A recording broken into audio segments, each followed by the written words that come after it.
আগে মনটা ঢিলা করতে হবে, মাথাটা ঠিক রাখতে হবে।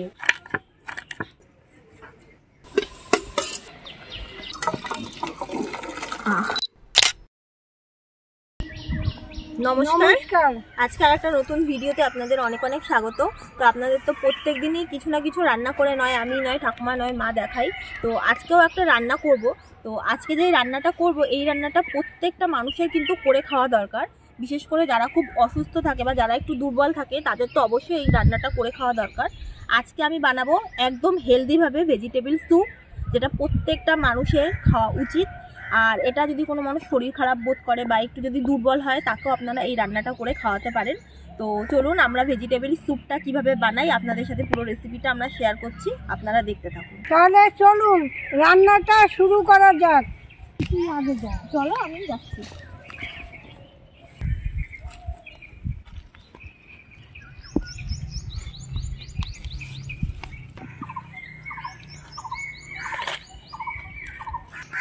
দেখো কত পাতা হয়েছে। আগে তো এই পাতা দিয়েই আমরা রান্না করতাম। সুন্দর আসবে। বাঁধাকপিটা এখন আমি কেটে নিচ্ছি।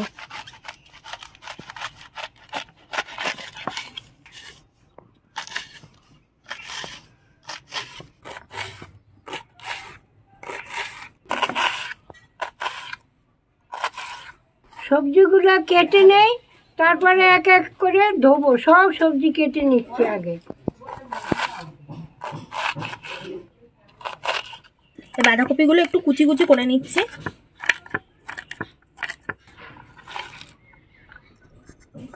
বাটিটা হাতে দাও।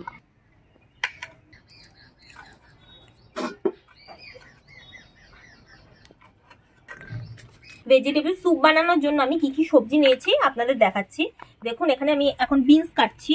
তো এখানে বিনস নিয়েছি আমি, এখানে বাঁধাকপি কাটলাম, ঠাকুমা এখানে মটরশুঁটি ঝুলছে, এদিকে ক্যাপসিকাম নিয়েছি, গাজর নিয়েছি, আর এটা হচ্ছে স্প্রিং অনিয়ন। তো এখানে স্প্রিং অনিয়ন নিয়েছি। তো আপনারাও চাইলে আপনাদের পছন্দ মতো সবজি এর মধ্যে ব্যবহার করতে পারেন। আপনারা চাইলে একটু ফুলকপিও দিতে পারেন এর ভেতর, খেতে ভালো লাগবে।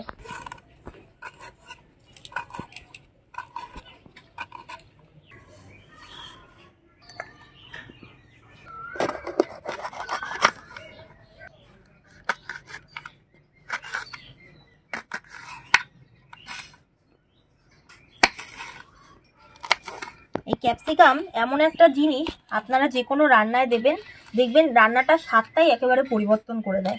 এত সুন্দর লাগে গন্ধটা, আর খেতেও কিন্তু খুব ভালো লাগে। ক্যাপসিকামটা একটা ঝাল ঝাল ফ্লেভার মানে পাওয়া যায়, কিন্তু ঝাল তো না ঠিক, বাট তাও একটা ঝাল ঝাল ফ্লেভার পাওয়া যায়। ও যে জুসটা বানাচ্ছে, এই জুসের তরকারিটা যদি আপনারা আগে কেটে রাখেন না, বানাইতে বেশিক্ষণ লাগবে না। ওরকম এটা জুস না, স্যুপ। আমার দাদা দিদিরা জানে, আমার ঠাকুমা পারে না। এই গাজরগুলো আমি এখন ডুমো ডুমো করে কেটে নেব।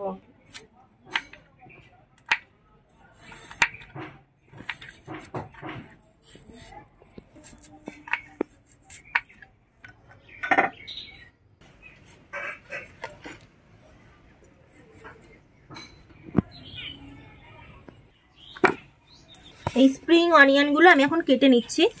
এখানে এই দুটো পার্টই দেবো। এই যে পেঁয়াজ, স্প্রিং অনিয়নের যে পেঁয়াজগুলো রয়েছে এগুলোও দেবো, আর তার সাথে এই পাতাগুলোও দেবো। ফার্স্টে পেঁয়াজটা কেটে নিচ্ছি।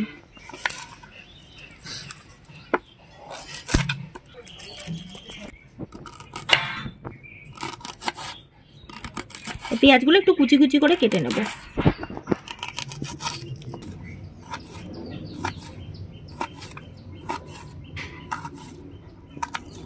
আচ্ছা, এগুলো তো সুপে দিলে তো সব গলে যাবে, তাহলে এত কুচি কুচি করার কি দরকার আছে? না না, এগুলো কুচি কুচি করেই দিতে হয়। গলে যাবে কে বলেছে? ভালো লাগবে খেতে। আর এই স্প্রিং অনিয়নের যে পেঁয়াজটা, এটা কিন্তু খেতে আরো ভালো লাগে, নর্মাল পেঁয়াজের থেকেও বেশি ভালো লাগে খেতে। আচ্ছা, অ্যাকচুয়ালি এখন যেটা রান্না হচ্ছে ওটা ভেজিটেরিয়ান স্যুপ, তাই তো? হ্যাঁ, ভেজিটেবল স্যুপ ওটা। আর কেউ যদি চিকেন স্যুপ করতে চায়, মানে যে যে জিনিসগুলো দেওয়া হচ্ছে থাকবে ওর মধ্যে খালি চিকেনটা দিলেই কি হবে? না, চিকেন স্যুপটা একটু অন্যভাবে করতে হয়। একদিন আপনাদের সাথে অবশ্যই রেসিপি শেয়ার করবো চিকেন স্যুপ কিভাবে করে। আমি তো ঠাকুর দাদার যে টেঙ্গিগুলো, ওইগুলো গোলমরিচ একটু আদা থেতো করে দিয়ে করে দিতাম। হ্যাঁ, ওটা ওয়ান কাইন্ড অফ স্যুপই হয়। ওটাও এক ধরনের স্যুপই বলা চলে, টেংরি স্যুপ। হ্যাঁ, টেঙ্গি স্যুপ করে খাওয়াইতাম। মাটন টেংরি তো? খাসির মাংস তো? হ্যাঁ, খাসির মাংস ওই ট্যাংরিগুলো আইলে খাওয়াইতাম। হ্যাঁ ঠাকুমা, ওই জুসে কিন্তু হেভি মানে শরীরের পক্ষে খুব ভালো, ডাক্তাররাও বলে।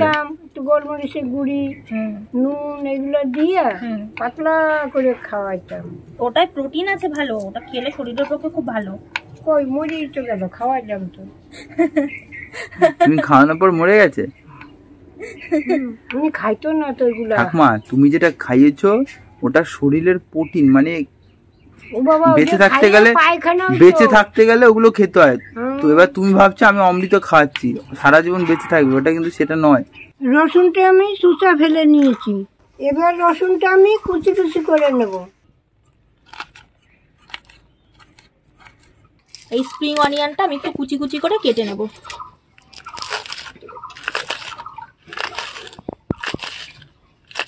এটা আপনারা অবশ্যই স্যুপে দেবেন, এটা কিন্তু খেতে খুব ভালো একটা টেস্ট আনে।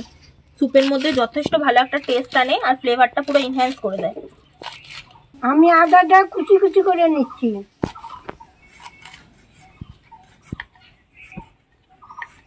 এই দেখুন আমি কুচি কুচি করে একদম নিয়েছি, একদম কুচি কুচি হয়েছে। যে একটুখানি লেবুর রস আমি একটা বাটিতে নিয়ে নিচ্ছি। এটা কিন্তু পাতিলেবুর রস আমি নিয়েছি।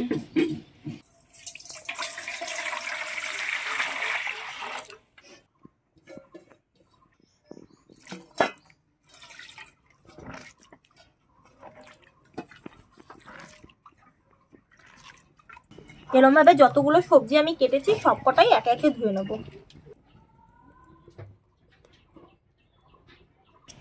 উনুনটা ধরে গেছে, এখন কড়াইটা বসিয়ে দিচ্ছি।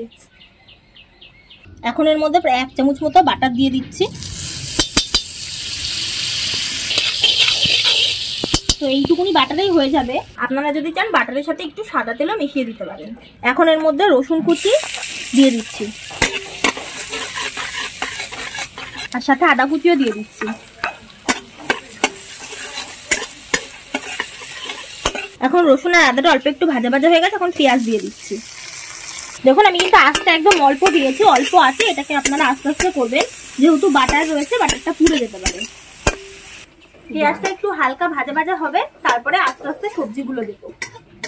এই রান্না এরকম একটা জিনিস জানিস, মাথা ঠান্ডা করতে হয়, শরীর ঢিলা করতে হয়, মনটা ঠিক রাখতে হয়, তবে রান্না করে। আমি কারখানায় 14 বছর রান্না করছি। কয় কি তেল মশলা তো সবাই দেয়, তাহলে মাসির মতন কে রান্না করে? মাসিও তো এই তেল মশলাই দেয়। তাহলে সব সময় তাকটা ঠিক রাখতে হবে। বললাম তো আগে মনটা ঢিলা করতে হবে, মাথাটা ঠিক রাখতে হবে। দেখুন পেঁয়াজটা একটু হালকা করে ভেজে নিয়েছি, একদম কিন্তু লাল লাল করবো না। এখন এর মধ্যে আমি বাঁধাকপি কুচিটা দিয়ে দেবো।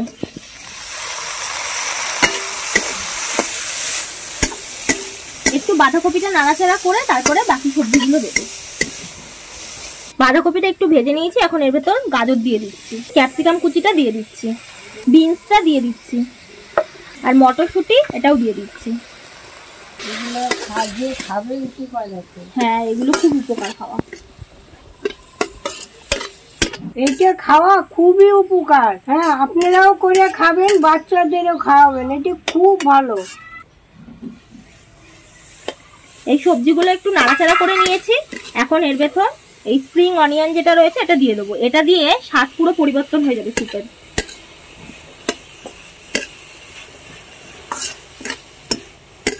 এখন পরিমাণ মতো একটু নুন দিয়ে দিচ্ছি।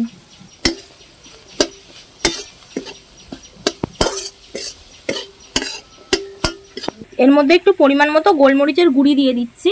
আপনারা যেরকম ঝাল খাবেন সেরকম ভাবে দেবেন। এটা বেশিক্ষণ আর ভাজবো না, এখন একটু জল দিয়ে দেবো।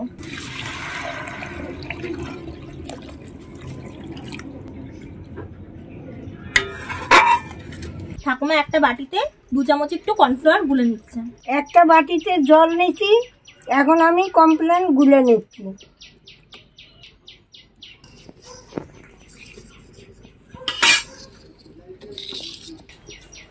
এটা একটু হালকা ফোটা শুরু করেছে, এখন আমি এটা একটু ঢেকে দেবো। এটা একটু 2-3 মিনিটের মতো ঢেকে তারপরে খুলে নেব। এই ঢাকনাটা 2-3 মিনিট হয়ে গেছে, এখন আমি খুলে দিচ্ছি। দেখুন কি সুন্দর টকবক করে ফুটছে। দেখুন ঢাকাটা খোলার পর আরো প্রায় 2-3 মিনিট আমি জাল দিয়ে নিয়েছি। এখন সবজিগুলো সেদ্ধ হয়ে গেছে। এখন এই স্যুপটার মধ্যে একটু গাঢ় ভাব আনার জন্য এই কর্নফ্লাওয়ারের জলটা আমি এখন এর ভেতর দিয়ে দেবো। এটাকে দিয়ে একটু নাড়াতে হবে, তার কারণ যেহেতু কর্নফ্লাওয়ার তো একটু গাঢ় গাঢ় ভাব আসবে। দেখুন কর্নফ্লাওয়ারটা দেওয়াতে স্যুপটা আস্তে আস্তে পুরো গাঢ় হয়ে যাচ্ছে। দেখুন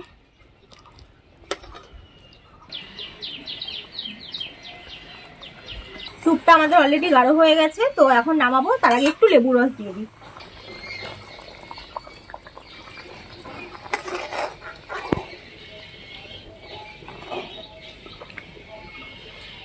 এই লেবুর রসটা অ্যাকচুয়ালি দিলে স্যুপটা খুব ইনহ্যান্স করে, আর সব থেকে বড় কথা একটু খেতে হালকা একটু টক টক লাগে, খেতে খুব ভালো লাগে। হয়ে গেছে, এখন নামিয়ে নিচ্ছি।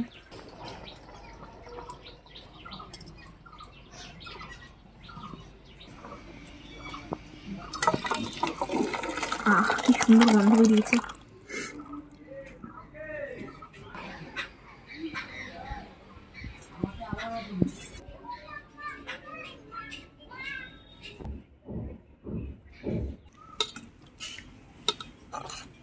একটুখানি স্যুপটা খেয়ে দেখি কেমন হয়েছে।